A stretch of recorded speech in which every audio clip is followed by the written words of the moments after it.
দুনিয়া, আমি সবসময় বলি দুনিয়া স্বার্থপর, কেউ রে মনে রাখে শুধু শুধু শুধু শুধু শুধু শুধু এই বাবা শুধু শুধু মুরব্বী চাচা 60 বছর যেই মেহনত করে মাথার ঘাম পায়ে ফেলে সত্য মিথ্যা হালাল হারাম সুদ ঘুষ চুরি দুর্নীতি মিথ্যা ধোঁকা অবৈধ উপার্জন কিস্তি ওজনে কম দিয়া ঠকাইয়া প্রতারণা করে 2 হাতে কারাকারি করে কামরা কামড়ি করে যেই দুনিয়া সাজাইলেন, আল্লাহর কসম এই দুনিয়া আপনাকে ভুলে যাবে, এই স্ত্রী সন্তান আপনাকে ভুলে যাবে।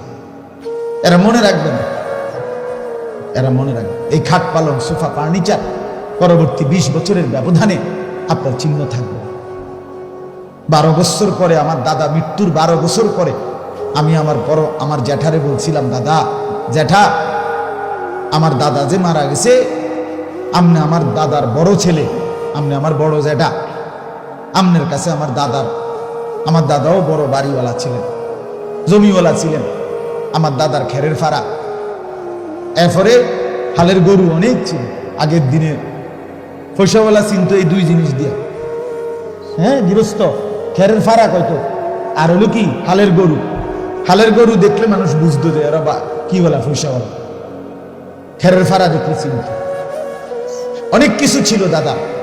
তা আমি বললাম, জ্যাঠা 12 বছর পরে এখন জ্যাঠা আমার দাদার রেখে যাওয়া স্মৃতিচিহ্ন হিসাবে আপনার কাছে আছে এমন কিছু আমার একটু দেখান। একটা নুনের বাড়ি, একটা চায়ের কাপ, একটা কাচের প্লেট, একটা কিছু, যে কোনো একটা কিছু আছে কিনা।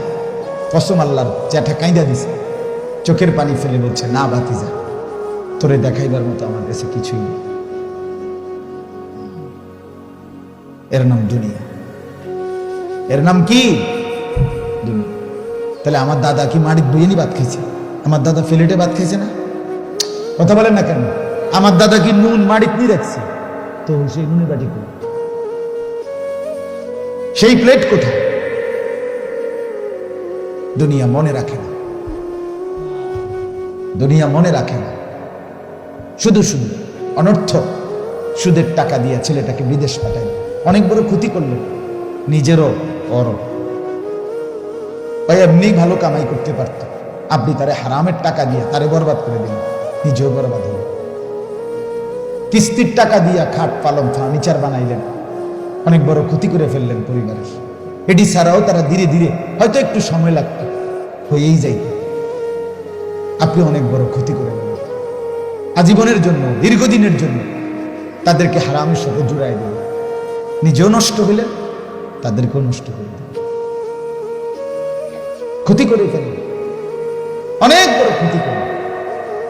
আমার আব্বা 2015 সালে ইন্তেকাল করছে, ফ্যামিলিতে তেমন কিছু রেখে যায় না, কিন্তু পরবর্তী 9 বছরের ব্যবধানে আমরা 5 ভাই এই সংসারে যা দরকার আলাদা আলাদা ঘর করছি, আলাদা আলাদা খাট পালং ফার্নিচার সবই হয়েছে, এমন অসুবিধা হয় না। কিন্তু বাবা 5 ছেলেকে আলেম বানায় দিয়েছে।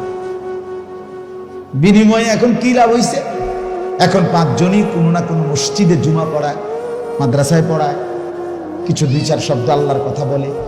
তো যাই বলে, যাই না কাজ করে, খোদার কসম আমার আব্বার কবরেও সব যায়, আমার আমল নামাতেও জমা। বাফও গেইনার, বাফরও লাভ, আমারও লাভ, দুজনেরই কি হয়ে গেল? লাভ হয়ে গেল, দুজনেরই লাভ হয়ে গেল। আর দুনিয়া, দুনিয়া আমার বাপ ছাড়াও আমি কিনছি, আমারও সোফা খাট, বক্স খাট, ফ্রিজ, 2টা ফ্রিজ আছে আমার, আশ্চর্য কিছু এটি লেগে এত মিশা কথা কম লাগে না। সোফা এক সেট বানাইতে আমার এই 60-70 হাজার টাকা লাগে, এটার লেগে এত বাটফারি করণ লাগে, এত সিটারি করণ লাগে না বলে, এত মিথ্যা কথা বলতে হবে। 3টা খাট বানানোর লেগে এত মিথ্যা কথা বলতে হয়, টাইলস লাগানোর জন্য এত মিথ্যা কথা বলতে হয়, এত চিটারি লাগে না? আমরা ভুল করছি, আমরা হায়াত, আমরা আমাদের জিন্দেগি, আমাদের সময় ইচ্ছা করে অনর্থক না বুঝে অবহেলা শেষ করে দিলাম। আজকে আপনাদের কাছে আমি কোরআনুল কারীমের 2 নম্বর পারা 2 নম্বর সূরা, দ্বিতীয় পারার দ্বিতীয় সূরা, সূরায়ে বাকারা। এই সূরার 185 নম্বর আয়াতের অংশ বিশেষ তেলাওয়াত করছি, একটু অংশ। মূলত খুব গভীর তাফসীর করা এটা আমার উদ্দেশ্য না, শুধু একটা অনুভূতি জাগানো উদ্দেশ্য। এই অনুভূতি জাগাইবার জন্য এতগুলো সময় কথা কইলাম। মূল অনুভূতিটা হলো, আমি আপনি প্রত্যেকে, আমার এই কথাটা আবারও মনোযোগ দিয়ে শোনেন, আমরা প্রত্যেকেই আমাদের এই হায়াত, আমাদের এই জিন্দেগি, আমাদের এই সময়কে সর্বোচ্চ কদর করা উচিত। কেন? আমাদের এই হায়াত, আমাদের এই জিন্দেগি ওয়ান ওয়ে, আমাদের জিন্দেগি ওয়ান ওয়ে কিতা একমুখী রাস্তা, এটারে কয় ওয়ান ওয়ে। অর্থাৎ এই এখন আধুনিক যে 4 লেনের রাস্তা, এটা হলো আপনি মনে করেন এদিক দিয়ে যাইতেছেন, এদিক দিয়ে গেলে এটার ওয়ান ওয়ে, অর্থাৎ আপনাকে সামনেই যাইতে হবে, এদিক দিয়ে আর পিছাইতে পারবেন না। কথা বলেন না কেন? এদিক দিয়ে আর পিছাইতে পারবেন না, এটা আইনত দণ্ডনীয় অপরাধ। এদিক দিয়ে আর পিছাইতে পারবেন না। আপনাকে যদি আবার পিছনে আসতে হয় তো ইউটার্ন নিতে হবে, ইউটার্ন নিতে হবে, ঘুরে আইতে হবে, ঠিক কিনা বলেন না? তাহলে এদিক দিয়ে আর আপনি পিছাইতে পারবেন না। এটারে কয় একমুখী রাস্তা, ওয়ান ওয়ে। ঢাকা শহরের সব রাস্তা ওয়ান ওয়ে, এখনকার 4 লেন রাস্তা ওয়ান ওয়ে রাস্তা, মানে একদিক দিয়ে যাইতে হবে, এদিক দিয়ে যাইতেই হবে, শুধু এদিক দিয়ে ফিরচাইতে পারবেন। আমাদের এই হায়াত, বন্ধু যুবক তোমাকেও বলি, বাপ মুরব্বী আপনাদেরকেও বলি, পর্দার আড়ালের মা বোনদেরকেও বলি, আমাদের প্রত্যেকের জীবন আমার আপনার ওয়ান ওয়ে, অর্থাৎ আমরা কেবল সামনের দিকেই যেতে হবে, আর কোনোদিন আমরা আজকের দুপুরে ফিরতে পারবো না। কথা বলেন না? পিছনের দিকে বলেন, একজন মানুষ বলেন আজকের দুপুর, যেটা এই কিছুক্ষণ আগে গেল আমাদের থেকে, সেই দুপুরে পিছন দিকে আর কেউ ফেরত যাইতে পারবেন? তো গত সপ্তাহে কেউ ফেরত যাইতে পারবেন না, এটা একমুখী, শুধু সামনে, আগে বাড়ো। জিন্দেগি শুধুই সামনের দিকে। যুবক, তুমি হয়তো বৃদ্ধ হবা, নয়তো কবরে যাবে। মুরব্বী বাবারা, আপনারা হয়তো আর কিছুদিন হায়াত পাবেন, নয়তো কবরে চলে যাবে, কিন্তু সামনেই যাইতে হবে। পিছনের সুযোগ আর, এটা হলো 1 নম্বর কথা। 2 নম্বর কথা, সবাই তাকায়, এদিক সেদিক তাকায়, ওই ভাই হাসো না, সাবধান, একজন আরেকজনের দিকে তাকায় না, তুমি আলাদা দেখো, অসুবিধা হলে চলে যাও, আমার কোনো আপত্তি নেই। আলাদা শুনতে হবে, আলাদা শুনলে বড় কথা। আমার দিকে তাকাইয়া শুনুন, আমার কথা শেষ, আমি গুছিয়ে ফেলতেছি কথা। এই হলো একটা কথা বললাম। 2 নম্বর কথা হলো, একটা কিতাবে ইমাম ইবনু রজব হাম্বলি রহমতুল্লাহ আলাইহি, আরবের একজন প্রখ্যাত আলেম ছিলেন, তিনি লিখছেন, প্রত্যেকটা দিন যখন ভোর হয়, নতুন একটা দিনের সূচনা হয়, ওই দিনটা পৃথিবীবাসীকে ডাক দিয়ে বলে, হে জগৎবাসী, পৃথিবীবাসী, হে আল্লাহর বান্দারা, আমি একবারের জন্যই এই পৃথিবীতে এসেছি, কিয়ামত পর্যন্ত আমি আর কোনো দিন ফিরব না, অতএব দয়া করে তোমরা আমারে নষ্ট করো না, কদর করো, কাজে লাগো। প্রতিটা রাত যখন শুরু হয়, সেভাবে রাতটাও বলে, হে আল্লাহর বান্দা, আমি একবারের জন্যই এসেছি, আর কোনো দিন ফিরব না, এই পৃথিবীতে আসবো না আর কোনোদিন, আমারে কদর করো, নষ্ট করো। বলেন, আজকের এই 12 ফেব্রুয়ারি 2024 রোজ সোমবার, পৃথিবীতে আর কোনোদিন আসবে? কথা বলেন না কেন? আসবে আর কোনোদিন? আগামী সোমবার আসবে, সেটা 12 ফেব্রুয়ারি 2024। কথা বলে না?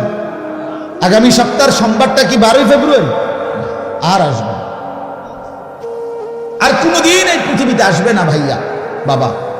আচ্ছা, এই কিতাবে লিখছে, এরপরে এভাবে সকালবেলা তো দিনটা এটা বলে যে, হে আল্লাহর বান্দা, নষ্ট করো না আমারে কদর করো, আমি আর আসবো না কোনো। যখন যাইতে যাইতে দিন শেষ হইতে হইতে সূর্য ডুবার সময় হয়, মানে দিন শেষ হইবার সময় হয়, মনে করেন মাগরিবের আগ মুহূর্ত, আসরের পর, তখন কি দিন শেষ হওয়ার টাইম না? কথা বলেন না? সূর্য ডুববে কিছুক্ষণ পর, এই সময় আইসা দিন আবার বলে, আমাদেরকে ডেকে বলে, হে আল্লাহর বান্দা, আমি তো চলে যাচ্ছি, আমি তো চলে যাচ্ছি রে, আমি তো আর আসবো না বললাম না? তুমি বুঝি আমারে বিনা আমলে আজকের দিনটা বিদায় দিয়ে দিল। আহা আল্লাহর বান্দা কি করলো? ফজর, জোহর, আসর 3টা ওয়াক্ত নামাজ চলে গেল, আমি একটা সেজদাও দিলা না মালিকের, আমি এমনি এমনি চলে যেতাম? আমি তোমার জীবন থেকে এভাবেই বিনা আমলে পরকালের কোন সঞ্চয় ছাড়া হারিয়ে যেতাম? আহা কি করব? এই কথা আবার বল। রাত্র যখন শেষ হইতে লাগে, রাত এভাবে আবার ওই ভোরের আগে রাত্রটাও ডেকে বল, হে আল্লাহর বান্দা, আমি তো চলে যাচ্ছি রে, আমি তো আর আসবো না। তুমি বুঝি আমারে সারাটা রাত মাগরিব, এশা, তাহাজ্জুদ কিছুই করলাম, একটা সেজদাও দিলাম, সারাটা রাত মোবাইলে উলঙ্গ ছবি, নর্তকীর নাচ, জেনা, ব্যভিচারের দৃশ্য, গান, বাদ্য, মদ, জুয়া, রঙ্গ রসের এই ফালতু কাজে শেষ করে দিলাম, অথবা শুধু শুধু ঘুমে ঘুমে সারা রাত শেষ করে দিলাম। হায় আল্লাহর বান্দা, আমাকে বুঝি বিনা আমলে এভাবে ছেড়ে দিলাম? আমি এমনি এমনি চলে যেতাম তোমার থেকে? আচ্ছা বলেন, এটা যদি কোনো মা বলে, না কোনো মা যদি তার সন্তানের কাছে সকাল থেকে আইসা দাঁড়ায় থাকে কোনো একটা জিনিসের আশায়, সন্ধ্যাবেলায় সেই মা যদি চোখের পানি ফেলে বলে, বাপ দিবি না? তাইলে না, আমি মা তাইলে এমনি ফিরে যেতাম। আচ্ছা ভাবেন, তখন পৃথিবীর পাথর দিল সন্তান, যার কলিজাটা পাথরের মতো হওয়ার কথা না? কোন বাবা যদি বলে, বাপ আমি 3টা ঘন্টা তোর সামনে বসে রইলাম এই সামান্য 200টা টাকার জন্য, তুই আমার এই টাকাটা দিবি না? আমি এমনি চলে যাইতাম। এরে যদি ফিরাইয়া দেয় কোন সন্তান, পৃথিবী তাকে কি বলবে? কত বড় অসভ্য বলবে, কত বড় গাদ্দার, কত বড় নাফরমান সন্তান। তা আরশে আজিমের মালিক আল্লাহ বললেন, বান্দা আজকের সারাটা দিন তোমাকে দিলাম, সারাটা রাত তোমাকে দিলাম, এই চন্দ্র, সূর্য, আলো, নক্ষত্র, এই রোদ, বৃষ্টি, আগুন, পানি, এই খাদ্য খাবার, এই আসমান, এই জমিন, এই কুল কায়নাতের এই অপরিসীম সৃষ্টিরাজি আমার, সব তোমার জন্য আমি সাজিয়েছিলাম। বিনিময়ে আমি একটা সেজদা পেলাম না, বিনিময়ে আমার নামটা একটা বারও উচ্চারণ করলা না। হায় আল্লাহর বান্দা, তুমি এত বড় গাদ্দার হইলা কেন? এই ছেলেরা, কিরে বাপ, আজকের সারাদিনে তোমরা যারা ফজর, জোহর, আসর, মাগরিব 1 ওয়াক্ত নামাজ পড়ো নাই, এই জানোয়ার, তুই মানুষের বাচ্চা হবি কোন দিন? এই হাইওয়ান, কিরে বাবা, তোর বিবেক আসবে কোন দিন? তুই পবিত্র এক মায়ের 2 বছর দুধ খাও না? তুই কোন মুসলমান মার দুধ খাও নাই বেটা?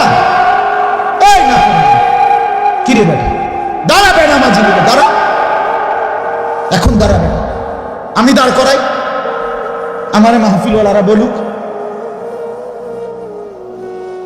আমারে কর্তৃপক্ষ অনুমতি দেখ, আমি এখন দাঁড় করাই। অপদার্থ, বেনামাজি, বেহায়া, নির্লজ্জ এই জন্তুর মতো চেহারা, ওরে তো দেখলেই চিনা যায়। যার কপালে সিজদা নাই, তার চেহারায় কোনো দয়া মায়া থাকে না, তার চেহারায় কোনো রসকস থাকে না, সে সভ্য মানুষের অন্তর্ভুক্ত নয়। সে আফ্রিকার জঙ্গলের কিংবা সুন্দরবনের কোনো জন্তু জানোয়ারের সাথেই তাকে মানায়। বলো ভাইয়া, আমি তোমার বিবেক জাগাইতে চাই, তুমি মানুষের বাচ্চা হইলে সিজদা দিবা? তুমি যদি এক মায়ের দুধ খেয়ে থাকো, মোবাইল টিপতেছো আর সারাদিন নারীর ছবি দেখছো, নর্তকী, এই ছেলেরা বেটা, তুই নর্তকীর হাতে বড় হয়েছিলি? সিনেমার নর্তকী তোর মা, হিন্দি সিনেমার নর্তকী তোর মা, তো ফুটবল ক্রিকেট খেলোয়াড়ের সন্তান, তুমি এই চুল রাখলা কেন? কেন মিয়া? কার থেকে দেখে এই চুল রাখলা? এ তো ইহুদির চুল, এ তো বেঈমানের চুল। এই চারদিকে যাদের চুল বড়, বিশ্রী, এই বিকট, এ তো বেঈমানের চুল, এ তো মুশরিকের চুল, এ তো কাফেরের চুল, এ দাজ্জালের চুল, এটা জাহান্নামীদের চুল, এটা আবু জেহেলের চুল। এটা কোরআনের বক্তব্য।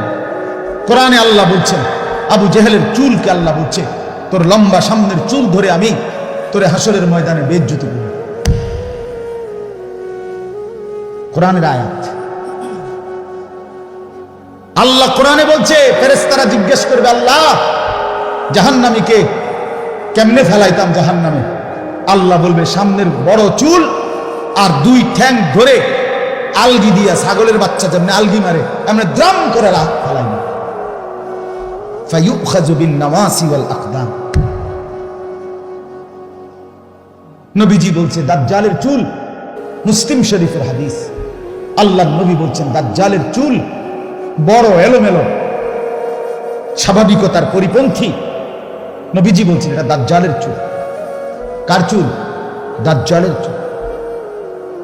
আপনারা বলেন, চাচারা আপনারা বলেন, আপনাদের ছেলেদেরকে বলেন, আমি যদি আর কোনোদিন না আসি,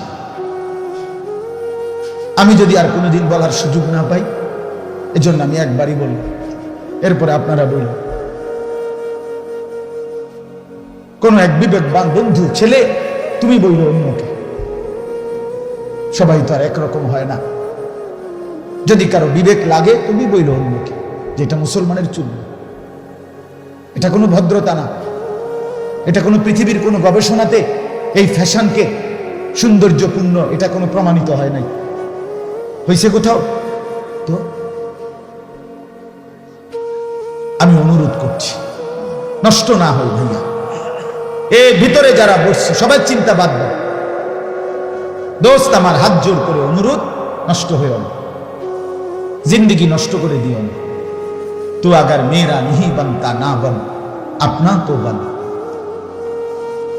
সৈয়দ আবুল হাসান আলী নদভী বলছে, তুমি আমার জন্য কিছু না হও, এই দেশ জাতি সমাজ এই পৃথিবীর কোনো উপকার যদি নাই করতে পারো, ঠিক আছে করো না, নিজের ভালো তো করো, আপনা তো বান, নিজের ভালোটাও করবে না। এই অনবরত মোবাইলের ছবি তোমারে কোথায় গিয়ে পৌঁছাবে? দিবা নিশি নারীর আড্ডা তোমারে কোথায় গিয়ে পৌঁছাবে? প্রতিদিন 8-10 ঘন্টা এই সমবয়সী বন্ধু যারা এক ওয়াক্ত নামাজ পড়ে না, যারা পেশাব করে পানি নেয় না, যাদের মুখের কথা কথায় কথায় মা বোন নিয়ে গাইল্লায়, অসভ্য নোংরা বিশ্রী কুকুর বিড়ালের চাইতে নিকৃষ্ট, যারা অশোভনীয় জিনা ব্যভিচার অসভ্যতা বেহায়াপনা অশ্লীলতার নারীকে কেন্দ্র করে কথা বলে, এই জানোয়ার স্বভাব এই শয়তান ইবলিসের সাথে চলে তোমার গন্তব্য কোথায়? এত শয়তান। দুপুর 3টা বাজে বাইর হইয়া রাতের 11টা পর্যন্ত 8 ঘন্টা যার লগে আড্ডা দিলা, অথচ একটা বার যে এক ওয়াক্ত নামাজ এর কথা বলে নাই, এ তো বন্ধু নাই, তো শয়তান, এ তো ইবলিস, এ তো ইবলিস। ইবলিস। আমি গত 2-3 দিনে 3 দিনের মধ্যে মনে 2 বার আমার জামাত দেরি হয়েছে। আমার ড্রাইভার আজকে আমার বলতেছে, হুজুর আজকে কিন্তু 2-3 দিন জামাত দেরি হইতেছে। আমার ড্রাইভার আমার মনে করে গেছে। আমি যে না ঠিক আছে, সঠিক বলছি। সঙ্গী এমনই হয়, সে আমার ড্রাইভার কিন্তু সে আমার সঙ্গী। আমি অনেক সময় ক্লান্তির কারণে গাড়ি ঘুমাই, কিন্তু টাইমলি নামাজের আগে ওযু করার মতো সময় নিয়ে সে ঠিকই গাড়ি থামে, উঠায় যে নামাজের টাইম। সে তো আমার সঙ্গী। সঙ্গী তো তাকেই বলে যে আখিরাত মনে করে। আল্লাহ নবী সাল্লাল্লাহু আলাইহি সাল্লাম বলেন, জীবন সঙ্গিনী উত্তম স্ত্রীকে নবীজি বলছে তুঈনুহু আলা দীনিহি, যে তার স্বামীকে দ্বীনের কাজে সাহায্য করে, সেই সঙ্গী। সেই সঙ্গী মাসালুল জালিসিস সালিহ কাহামিলুল মিস্ক। নবীজি বলছে উত্তম সঙ্গীর উদাহরণ কেমন? আতর বিক্রেতার মতো, যে শুধু সুগন্ধই দেয়। আতর বিক্রেতা না কিনলো, আমি তার দ্বারা খাড়াইলো, হ্যাঁ আপনি কিনবেন না, ঠিক আছে, যে কোনো একটা বোতল থেকে খুললে আপনার $1 দিয়ে দিন, ঠিক কিনা বলেন না? সে শুধু সুগন্ধ বিলায়, এটা হলো উত্তম সঙ্গী। ওয়াল জালিসিস সু কানাফিখিল কির। নবীজি বলছে মন্দ সঙ্গী কেমন? নবীজি বলছে কামারের দোকানদার, কামারের এখানে হাফর টানে যে তার মতো। হাফর মানে কি আপনারা কি কোন ওই যে এমনি এমনি এটা টানে যে হাওয়া দেয় যেটা দিয়ে আর কি, মানে যেটা দিয়ে কয়লাটারে লাল বানায়। কামারের দোকানে লোহা ফেড়ে যারা, তারা একটা এমনি টানে না একটা ইয়া, এটা টানলে যত হাওয়া আসে এবং ওই কয়লাটা কি করে আংরা লাল হয়, হ্যাঁ আগুনের তাপ। এই নবীজি বলছে এই বেড়ার মতো হইল মন্দ সঙ্গী। মানে কি? মানে এ বেড়ার কাছে গেলে প্রথম আপনার অভ্যর্থনা জানাবে ধোঁয়া দিয়া, ধর বিড়িটা বিড়িটা বিড়ি, কথা বুঝেন না? 2 নম্বরে নবীজি সাল্লাল্লাহু আলাইহি ওয়াসাল্লাম বলছে বেশিক্ষণ যদি তার লগে বসো, হয়তো তোমার কাপড়ের কোনা, লুঙ্গির কোনা, চাদরের কোনা, কোনো না এক কোনা ওই কয়লার মধ্যে কি করে দিছে, পুড়ে দিছে, মানে তোমার ক্ষতিই করবে। নবীজি বলছে মন্দ সঙ্গী এমনই হয়। পৃথিবীতে যে এখন বিড়ি খায়, আপনি যেই কোনো বিড়ি খাও না কারণ 90 বছরের বুড়া যাডারে যদি আপনি কোন যারা এক আল্লাহ দোয়া কোরআন সামনে লইয়ে কোন প্রথম বিড়ি কি আমনি শুরু করছেন? না কইস না রে ভাই, দাদা আমার লগে এক বাটফারা ছিল, আমি কত মানা করছি, তে আমারে জোর করে আস্তে আস্তে এই 2টা টান 3টা টান দিতে দিতে অনার এই বদ অভ্যাস ছাড়তে হবে না।